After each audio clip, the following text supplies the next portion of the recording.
Hey everyone, Chelsea here. I couldn't be with you all today because it's my 40th birthday and I'm taking the day off to celebrate. It's not easy to find the right words when it comes time to say goodbye. So, with a full heart, full of appreciation and memories and immense hope for what lies ahead, I announce that I will be stepping down from my role as co chair of the Illinois Harm Reduction and Recovery Coalition, which has meant so much to me. I feel a mix of emotions, gratitude, pride, nostalgia, and yes, some sadness. The reasons for my departure are that I am growing my family and entering the next phase of my career. So for me, the timing is right. I don't lack interest or belief in the mission of this coalition. In fact, I've never believed in our movement more. IHRRC is my heart. So it is painful to leave something that I've started and helped to grow, but it is the right time. And I will still be here as a volunteer and resource.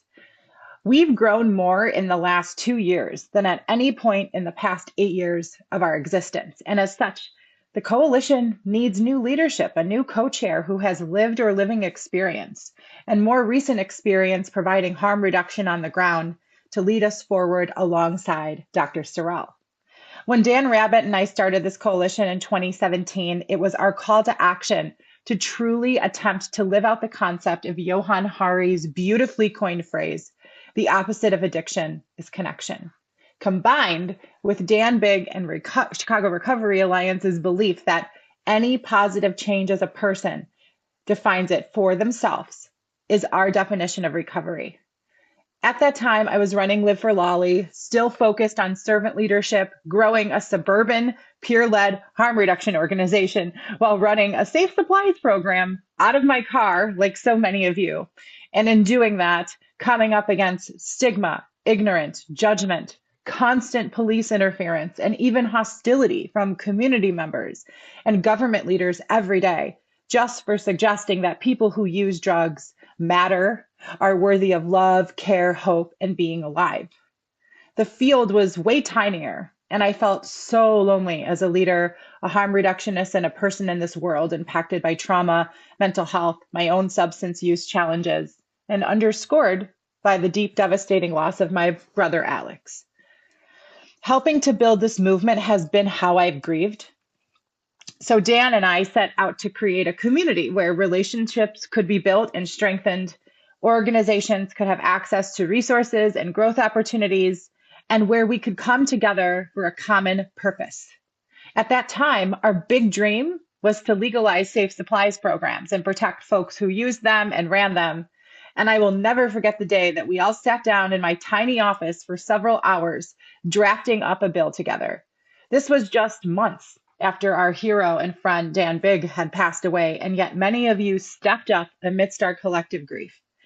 Over several months, we must have gone through like 40 different versions of the language, and regardless of how arduous and tenuous it sometimes felt, it was incredibly meaningful and sacred to be in a community, driving towards change together. The work is not easy for any of us, no matter what role we're in. Together, we've weathered challenges internally and externally. We've celebrated victories. We've tried to foster an environment where we can listen to understand and strive with humility to do the next right thing. As activists and humans, we've made mistakes. I've made mistakes and worked to understand and rectify them as best I could, sometimes unsuccessfully, sometimes not. We've built something greater than the sum of its parts and made harm reduction accessible in Illinois. So I want to share a few things that I am proud of. I am proud to have been able to partner with each and every one of you in building a community of people who believe in the power of radical love through harm reduction philosophy and strategies. Whether you are the only one or one of a few doing this work in your corner of the state, leading a growing peer-led organization evolving into providing harm reduction services, engaging in outreach work daily. Maybe you're an OG of harm reduction or you just deeply care about this cause. You have a space to hear and be heard and access to support, training, technical assistance, and resources. I'm also proud of the legislative and stakeholder achievements we've made together. We've strengthened our state's Good Samaritan law. We've established the first ever comprehensive drug education resource for students through Louis' Law. We've legalized safe supplies programs to protect this work, our participants, and our organizations. We've decriminalized drug checking and some drug use supplies, expanded Narcan access robustly, and established the first ever harm reduction and recovery support services funding pathway through opioid settlement dollars, totaling over $30 million a year, when before we had nothing. And even though we don't have a state law that authorizes overdose prevention sites yet, I am confident we will through our advocacy campaign, Say Yes to OPS, which has provided robust education for public and private stakeholders and made more impact year over year. Dr. King said, the arc of the moral universe is long, but it bends towards justice. I know justice will be done. I'm also proud every day when we receive emails and DMs of excitement from you. We got a grant to provide street outreach. Our county board is having a ribbon cutting at our new community space. We got a van. I saved a life with Narcan. Or my personal favorite, who the F do I have to talk to about the police trailing my participants? Yeah, I get those a lot. Good, bad, ugly, irritating, enraging, exciting. Those messages mean everything to me. They keep me going, and I'll include Tanya, Joey, and Elaine in that. I also want to share what being a part of this coalition has gifted me with. First, you have inspired me daily with your passion, your bravery, your persistence, your unwavering commitment to this cause. Second, I am taught over and over again that being in this work requires humility, empathy, listening more than I talk, which is very hard for me, and that there is no such thing as perfect harm reduction. I am constantly learning how to be a better harm reductionist, grounded in my core values. And third, this coalition is a constant reminder of our collective power. Margaret Mead said, "Never doubt that a small group of thoughtful, committed citizens can change the world. Indeed, it is the only thing that ever has." On those days when it feels excruciating to wait and keep pushing a giant rock up a mountain in a sandstorm, as cheesy as this sounds, remember the apex is not far off because you're not alone in the fight. And when we fight, as I just told you, we win. To my co-chair, Dr. Tanya Sorrell, and former co-chairs, Timothy Jackson and Dan Rabbit, thank you for being true partners in this work. Your wisdom, guidance, and resilience have carried us through more than a few long meetings and tough moments. Thank you to my policy guru squad, Aces Lyra, Ben Riddell, and Becky Levin, for keeping the wheels on the bus when I sometimes just want to burn it all down.